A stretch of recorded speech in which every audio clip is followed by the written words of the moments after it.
नमस्कार बहिणींनो, ई-के-वाय-सी करूनसुद्धा मार्च आणि एप्रिलचे पैसे आम्हाला अजून खात्यात आलेले नाही आहेत. असा खूप साऱ्या महिलांचा आता प्रश्न आहे, प्रॉब्लेम आहे. ओके.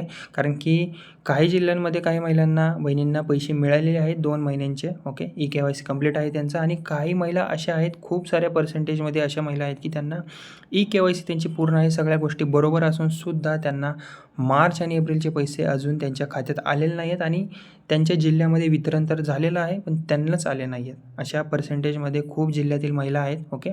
तर फक्त एकाच महिन्याचा हप्ता आला आहे का? ओके. आता काही महिलांना फक्त मार्च महिन्याचा आलेला आहे, एप्रिलचा आलेला नाही आहे. ओके. आणि सगळ्यात मोठा प्रश्न म्हणजे उरलेले पैसे नेमके कधी मिळणार आम्हाला? तर आजच्या व्हिडिओमध्ये आपण यामागची सर्व कारणे जी आहेत ती समजून घेणार आहोत आणि नवीन अपडेटसुद्धा आपण जाणून घेणार आहोत. त्यामुळे तुम्ही व्हिडिओ शेवटपर्यंत नक्की बघा. ओके. आता लाडक्या बहीण योजनेबद्दल ओके. सध्या महाराष्ट्रभरातून एकच प्रश्न विचारला जातो आहे की मार्च आणि एप्रिलचे दोन्ही पैसे अजून का आले नाहीत. ओके. काही महिलांच्या खात्यात ₹1500 आले आहेत, काही महिलांना फक्त एकाच महिन्याचा हप्ता मिळालेला आहे, तर अनेक महिलांना अजून एकही हप्ता मिळालेलाच नाही आहे. ओके. तर आज आपण हे सर्व गोष्टी जाणून घेणार आहोत. ओके. आता पहिलं कारण म्हणजे जे आहे ते आहे ई-के-वाय-सी पूर्ण आहे, पण डी-बी-टी ॲक्टिव्ह नाही आहे. ओके. हे सर्वात मोठं आणि मेन कारण आहे. अनेक महिलांनी ई-के-वाय-सी पूर्ण केलेलं आहे, पण त्यांच्या बँक खात्यावर डी-बी-टी म्हणजेच काय, डायरेक्ट बेनिफिट ट्रान्सफर सध्या सुरू नाही आहे. सरकारकडून पैसे थेट खात्यात पाठवले जातात, पण डी-बी-टी इनॲक्टिव्ह असेल तर पेमेंट महिलांना तुमचं रिजेक्ट होऊ शकतं. म्हणून तुम्ही काय करा, आधी बँकेत जाऊन डी-बी-टी स्टेटस तुमचा चेक करा परत एकदा जाऊन. ओके. डिॲक्टिवेट आहे का?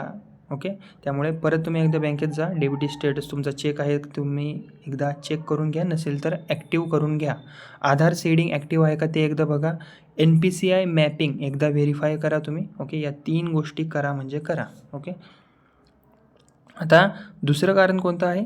आधार कार्ड आणि बँक खाते लिंक नाही. ओके. आता हे दरवर्षाने ई-के-वाय-सी कधी नवीन निघते, त्यामुळे तुम्ही बँकेत जाऊन आधार आणि बँक मिसमॅच असेल, लिंक नसेल तर करून घ्या लिंक. ओके. काही महिलांच्या आधार कार्डवरील नाव आणि बँक खात्यातील नाव वेगळं आहे. ओके. उदाहरणार्थ आधारावर नाव असतं कधी सुनीता देवी पाटील, बँकेत आहे नाव सुनीता पाटील फक्त.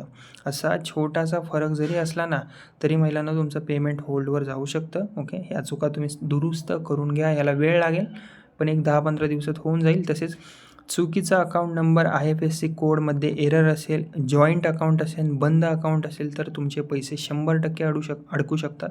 त्यामुळे याची तुम्ही काळजी घ्या. ओके. आता तिसरं कारण म्हणजे पडताळणी व्हेरिफिकेशन अजून सुरू. ओके. सरकारकडून अजून काही अर्जांचे व्हेरिफिकेशन सुरू आहे. विशेषतः नवीन अर्ज, नुकतंच ई-के-वाय-सी केलेलं नवीन खातं, डॉक्युमेंट रिचेक असलेले केसेस, यामध्ये काय होतं, पेमेंट थोडंसं बॅच वाईज पाठवलं जातं. त्यामुळे थोडासा उशीर होऊ शकतो. जर तुमची ई-के-वाय-सी कंप्लीट आहे आणि बाकीच्या सर्व गोष्टी जर कंप्लीट असतील योग्य रीतीने, तर तुम्हाला पैसे हे नक्कीच येतील. मे हा महिना संपोस्तर. ओके. काळजी घेऊ नका. ओके. म्हणजे सगळ्यांना एकाच दिवशी पैसे मिळणार नाहीत, यावरनं हे निष्पन्न होतं. ओके. चौथं कारण म्हणजे जिल्ह्यानुसार वेगवेगळे वितरण. ओके. जिल्ह्यानुसार वेगवेगळे वितरण. आता फक्त एका महिन्याचा हप्ता आला आहे का? अनेक महिलांच्या खात्यात फक्त ₹1500 आले आहेत. याचा अर्थ काय? एका महिन्याचं पेमेंट प्रोसेस झाला तर आहे, पण दुसरा हप्ता अजून पेंडिंगवर आहे. म्हणजेच काय, प्रोसेस केव्हा होणार? मार्च महिन्याचा सुद्धा हप्ता जेव्हा तुमच्या सगळ्या गोष्टी बरोबर असणार. म्हणून तुम्ही एप्रिल महिन्याचा जरी हप्ता नसेल आला तर जास्त काळजी घेऊ नका. तुम्हाला मार्चचा हप्ता आला आहे ना, एप्रिलचा तुम्हाला 100% येईल. कारण की सर्व गोष्टी चेक करूनच आता मार्च आणि एप्रिलचे पैसे लाडकी बहिणीच्या अकाउंटवर डी-बी-टी मार्फत पाठवले जात आहेत सरकारकडून. ओके. कारण पेमेंट फेज वाईज चालू आहे, सर्व्हर लोड जास्त आहे. व्हेरिफिकेशन कंप्लीट झाल्यावर पुढचा हप्ता लगेचच रिलीज होऊन जातो. ओके. आता जिल्ह्यानुसार वेगवेगळे वितरण म्हणजे संपूर्ण महाराष्ट्रात एकाच दिवशी पैसे जमा होत नाहीत. काही जिल्ह्यांमध्ये पैसे जमा झाले आहेत, तर काही ठिकाणी प्रक्रिया अजून सुरू आहे. म्हणून अनेक महिलांना अजून पैसे आलेले नाही आहेत. ओके. आता बँक सर्व्हर आणि तांत्रिक अडचणी. ओके. मोठ्या प्रमाणावर डी-बी-टी ट्रान्सफर होत असल्यामुळे बँक सर्व्हर स्लो होणे, NPCI समस्या, खाते पडताळणी पेंडिंग राहणे अशा तांत्रिक कारणामुळे पैसे उशिरासुद्धा येत आहेत. ओके. ही सर्व कारणं आहेत, त्यामुळे तुम्ही लक्षात ठेवूनच सर्व गोष्टी करा. ओके. बँक सर्व्हर काही ठिकाणी स्लो असतो, NPCI समस्या खूप ठिकाणी आहे चालू, खाते पडताळणी पेंडिंग आहे सरकारकडून.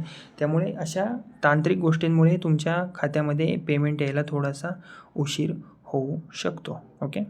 आता फक्त एका महिन्याचा हप्ता आला आहे, ओके, आणि एप्रिलचा नाही आला, ओके. असं सुद्धा मला खूप सारे कमेंट आल्या होत्या, पण मी त्याचं तुम्हाला कारणसुद्धा सांगितलेलं आहे. एका महिन्याचं पेमेंट प्रोसेस झाला आहे, पण दुसरा हप्ता अजून पेंडिंग आहे. कारण काय, पेमेंट फेज वाईज चालू आहे. ठिकठिकाणी आलं आहे, ठिकठिकाणी अजून वेळ आहे, सर्व्हरवर थोडासा लोड आहे, ओके.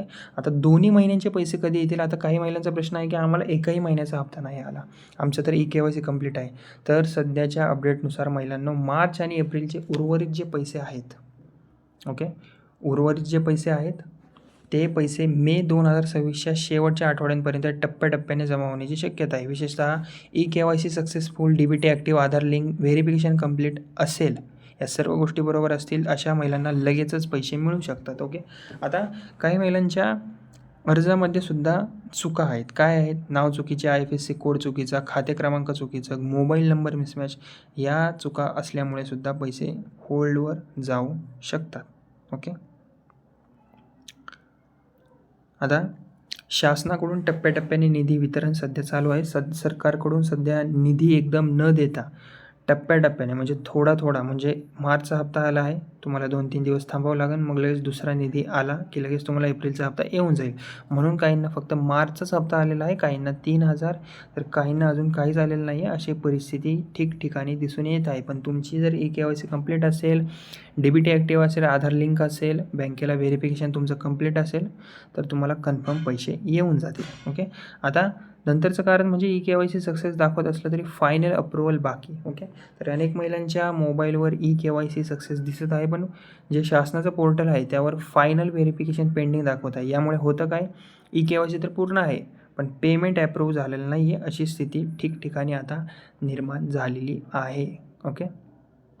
आता महिलांनी करायचं काय, ओके. तर सगळ्यात पहिल्यांदा महिलांनो, आधार बँक लिंक चेक आहे का ते करा, नसेल तर करून घ्या. DBT स्टेटस व्हेरीफाय करा, बँक पासबुक अपडेट करा. ऑफिशियल मेसेजवर तुम्ही लक्ष ठेवा. फेक लिंक्स म्हणजे जे अफवा असतात सोशल मीडियावर, या लिंकवर क्लिक करा, तुमचे पैसे लगेच 2 मिनिटात येतील, असं काही नसतं. त्यावर क्लिक करू नका, तो सगळा स्कॅम असतो, ओके. त्यापासून तुम्ही सावध राहा, ओके. आता पैसे कधी येऊ शकतात, तर अपडेटनुसार, ताज्या अपडेटनुसार उर्वरित पात्र जे महिला आहेत आपल्या, KYC ज्यांनी कंप्लीट केलेली आहे, त्यांना पुढील काही दिवसात जमा होण्याची पैसे शक्यता आहे. वितरण होईल त्यांच्या अकाउंटवर, कारण की अजून मे महिना संपलेला नाही आहे. 3-4 दिवस वेट करा, तुम्हाला नक्कीच पैसे येतील. आणि ज्या महिलांना आज पैसे आले असतील किंवा काल आले असतील, अशा महिलांनी माझ्या या व्हिडिओ खाली कमेंट करा, माझ्या चॅनलला सबस्क्राईब करून, कारण की बाकीच्या महिलांनासुद्धा समजेल. आणि तुमच्या जिल्ह्याचं नावसुद्धा सांगा, आणि नसेल आले पैसे तरीसुद्धा कमेंट करा आणि जिल्ह्याचं तुमच्या नाव सांगा, ओके.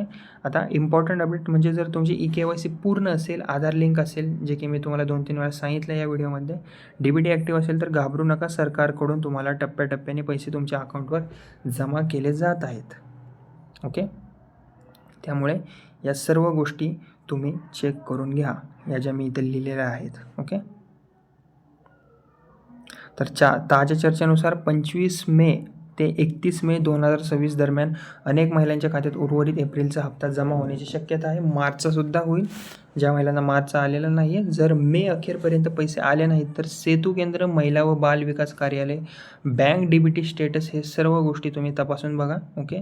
ते महत्त्वाचे राहील. आणि महत्त्वाची गोष्ट म्हणजे KYC सक्सेस दिसत असेल तरी फायनल अप्रूव्हल पेंडिंग असेल, तर तुमचे पैसे थांबू शकतात, ओके.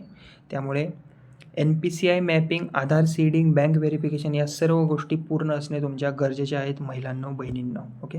तर बहिणींनो, तुमच्या खात्यात मार्च किंवा एप्रिलचा हप्ता आला आहे का, की अजून पेंडिंग आहे, ते तुम्ही मला कमेंटमध्ये नक्की सांगा. जिल्ह्याचं नावसुद्धा सांगा. आणि व्हिडिओ उपयोगी वाटला असेल तर व्हिडिओला लाईक करा, आणि इतर महिलांपर्यंत हा व्हिडिओ नक्की शेअर करा, त्यांना फायदा होईल, तुम्हालाही फायदा होईल. आणि अशाच नवीन सरकारी अपडेटसाठी माझं बडी नावाचं YouTube चॅनल आहे, त्याला सबस्क्राईब करायला विसरू नका. धन्यवाद.